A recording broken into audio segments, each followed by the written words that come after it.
26 November সংবিধান দিবস হিসেবে পালন করা হয়। সারা দেশের সাথে ত্রিপুরাতেও আগরতলায় যুব বিষয়ক ক্রীড়া দপ্তরের উদ্যোগে সংবিধান দিবস উদযাপন করা হয়। আজকের দিনে 1949 সালে 26 নভেম্বর সংবিধান গৃহীত হয়েছিল। তাই 75তম বছরে এই বছর ব্যাপী কার্যক্রম হাতে নেওয়া হয়েছে দেশব্যাপী। তারই অঙ্গ হিসেবে মঙ্গলবার আগরতলা উমাকান্ত মাঠ থেকে এক সুবিশাল র্যালি বের করে উজ্জয়ন্ত প্যালেসের সামনে গিয়ে শেষ হয়। Doctor B.R.. আম্বেদকরের মূর্তিতে পুষ্পস্তবক দিয়ে শপথ বাক্য পাঠ করা হয়। উপস্থিত ছিলেন ত্রিপুরা অর্থ দপ্তরের মন্ত্রী প্রণজিৎ সিংহ রায় এবং যুব বিষয়ক ক্রীড়া দপ্তরের মন্ত্রী টিঙ্কু রায় সহ অন্যান্যরা। আজকের এই র্যালিতে শহরের বিভিন্ন স্কুল কলেজের ছাত্রছাত্রীরা অংশগ্রহণ করে সংবিধান দিবসের তাৎপর্য ব্যাখ্যা করে সাংবাদিকদের সাথে মন্ত্রীদ্বয় তাদের প্রতিক্রিয়া জানান। Bureau report, digital Tripura.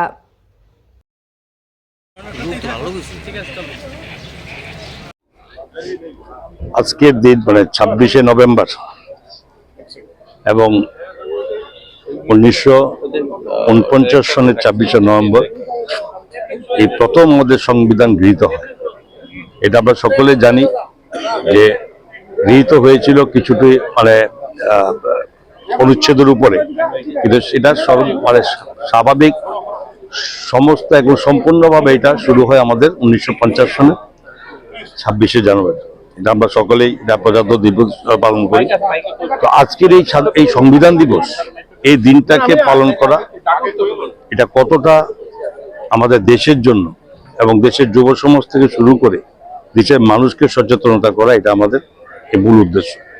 বছরব্যাপী সংবিধান এই দিবস পালন করা এবং এর মাধ্যমে এই সংবিধান দিয়ে আমরা শুরু করেছি আমাদের দেশের শাসন প্রতিষ্ঠাকে প্রতিষ্ঠিত করা এবং আমাদের নিজস্ব বাক স্বাধীনতাকে রক্ষা করা এবং সর্বোপরি আমাদের এই সমস্ত মানুষের জন্য সার্বিকভাবে যে অর্থনৈতিক সামঞ্জস্য বজায় রাখা এবং ন্যায় বিচার, এটার উপর মূলত শুরু হয়েছিল।